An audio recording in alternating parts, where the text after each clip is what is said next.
Welcome back to the Deep Dive. Today we are taking a look at something huge, Itaú Unibanco's 2024, the year they turned 100. And what a centennial year it was. I mean, if you just look at the headline financials in the report, they're massive. We're talking 42.1 billion in net income. Wow. Yeah, and that's a 24.4% jump from the year before. Their return on average equity, the ROAE, hit 20.9%. And that ROAE figure is, that's top tier anywhere in the world. Yeah. But here's the tension we really need to dig into for you. They pulled this off, this peak performance, while their home market was in, well, absolute chaos. That's what makes these results so incredible. You look at the global picture and you had the U.S. Fed, the European Central Bank, they were all sort of moving towards easing rates in 2024. But in Brazil, it was the complete opposite. A total roller coaster. Exactly. The Selic rate there, it started 2024 at 10.75%, but then it did a complete U-turn. It climbed up to 12.25% by December and then kept going to 14.25% in early 2025. So how do you even run a bank in that environment? Well, that's the thing. I mean, imagine trying to set a lending strategy when rates are swinging that wildly. It just screams uncertainty about the whole fiscal situation. Okay, so our mission for you today is pretty simple. We're going to cut through these 200-plus pages and figure out how they did it, how they managed massive profit in the middle of massive volatility. We're looking for the real strategic shifts in tech, efficiency, and ESG. Let's start right there with the obstacles.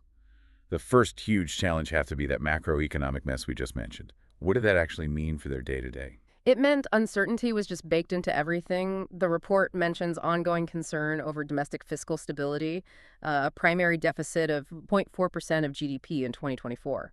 That kind of thing hits asset values, sure, but more importantly, it hits the average person's ability to pay back their loans. So, if the world outside is shaky, how do you keep lending money without taking on a ton of risk? You get very, very careful. Their response was all about rigor and selectivity. So instead of just chasing volume, they zeroed in on portfolio quality. They pushed for growth in their higher value segments. Like the premium customers. Exactly. The credit portfolio for their personality and unit-class clients, it grew 16.5% year over year. That's a really clear strategy. They chose quality over quantity. And on top of that, they're holding a huge capital buffer way above what regulators require, just as an extra cushion. That makes sense, especially when you think about their second big challenge. Yeah. Just the state of constant hyper competition. It's not just other big banks anymore, right? Oh, not at all. The pressure is relentless. You've got legacy banks, global players, and a new fintech startup popping up like every week. You have to move so fast just to stay relevant as everyone shifts to digital. But they didn't just spend their way out of it. They seem to have gotten more efficient at the same time. That's the fascinating part.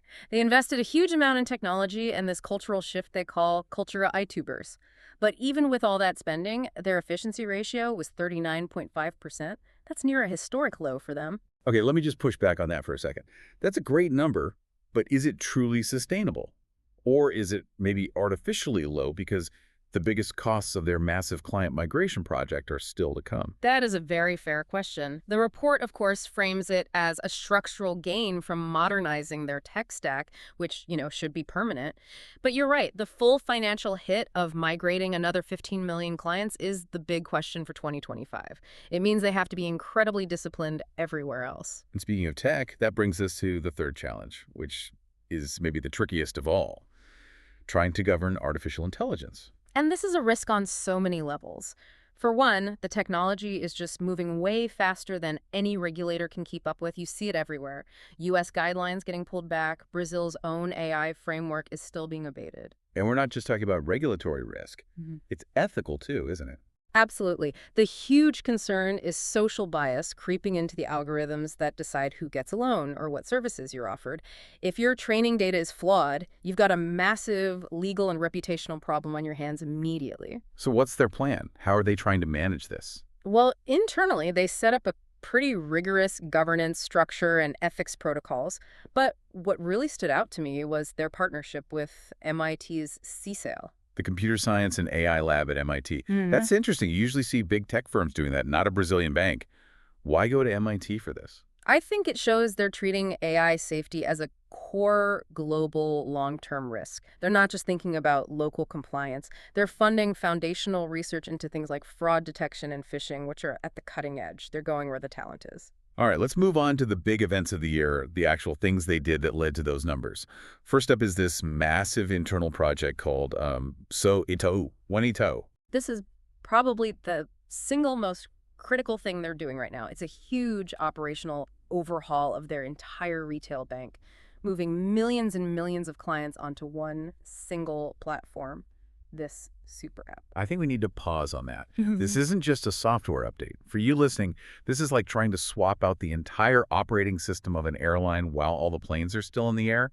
This is where things can go catastrophically wrong. That is the perfect analogy. The risk is immense, which is why the results so far are so impressive. They moved 5.3 million clients in 2024, which was actually more than they planned. And the key metric, the customer satisfaction score after the migration, was over 80. That's huge. It's incredible. It means people actually liked the new system, which almost never happens with changes this big. Which brings us to the second key event, rewarding the shareholders.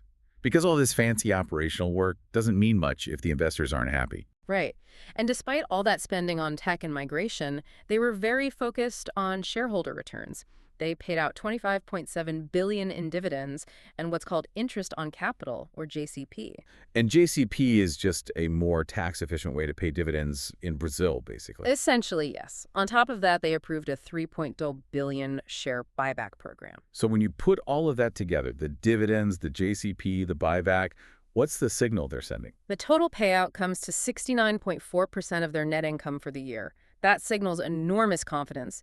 It tells the market, we believe our digital investments are paying off right now, and we have more than enough capital to finish the job. And the third event really explains why they have that confidence. It's the payoff from a digital transformation that actually started years ago. Yeah, this isn't an overnight success. They've been rewriting old code and moving to the cloud since 2018, and the numbers that come from that are just stunning. They reported a 99% reduction in what they call high-impact customer experience incidents. 99%. So that's basically eliminating the kind of system failure that ends up on the news. Precisely. It's a massive operational safety net. And it's not just a better experience, it's cheaper. They've cut the cost of a unique transaction by 52% since 2018. That's the engine that lets them take on huge risks, like Itaú. It also explains why 97% of their retail transactions are now digital. It's just a digital-first business now. Okay, let's shift gears and talk about ESG, because it really feels like this is moving from a side project to a core part of their strategy, especially on the environmental side. It absolutely is. The biggest highlight there is just the sheer scale of what they're committing to. They had a previous goal of $400 billion in sustainable finance. They threw that out and announced a new monumental goal of up to $1 trillion by 2030. $1 trillion. $1 trillion. They're very explicitly positioning themselves as the bank of the transition. That's a huge number. But what are they doing today about the riskiest sectors, the high carbon ones? They're drawing some very hard lines. For coal, they've set a limit of 0. No new financing for new coal power plants or for expanding coal mines. Yeah. They're actively getting out of financing the growth of that industry. And moving to the S, the social pillar, it looks like their internal culture is a real point of strength. It really is. Their employee net promoter score, the ENPS, hit 83. That's in what they call the zone of excellence. And you need that to keep the top tech talent you need for all this change.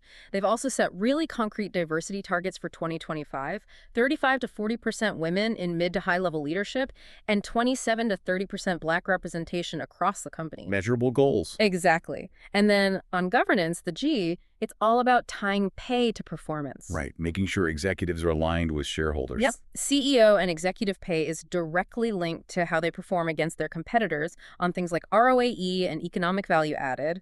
So they only get rewarded if they're actually creating more value than the rest of the market. And they're also getting ready for a huge regulatory change to reporting. That's right. Starting in 2026, they'll have to adopt the new global IFRS S1 and S2 sustainability standards. This is a game changer. It means ESG reporting will have to be audited and standardized, just like financial accounting. It gets very serious. So looking ahead to 2025, it sounds like the priorities are crystal clear.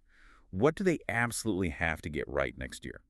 Priority 1, without a doubt, is finishing the Itaú migration. It's mission critical. They have to move that remaining target of 15 million clients over smoothly. If they stumble here, all those efficiency gains and high satisfaction scores are at risk. And priority 2 is turning that $1 trillion sustainable finance goal into a reality. That's not just a separate green department, right? No, not at all. It means building climate analysis into every single credit decision they make. And it means working with clients in tough sectors like cement and steel on how they decarbonize. Hmm. They know they can't just walk away. They have to finance the change from within. And the third priority is all about the future. It's about embedding AI and data strategy into the core of the business. Right. So more investment in things like generative AI. We're already seeing early examples like their picks on WhatsApp feature. The goal is more efficiency, more personalization, but they have to do it while building an even stronger governance framework to handle all the risks of bias and data security that come with it. So let's bring it all home. If we had to boil this entire, very complex year down to three main takeaways for you, what would they be?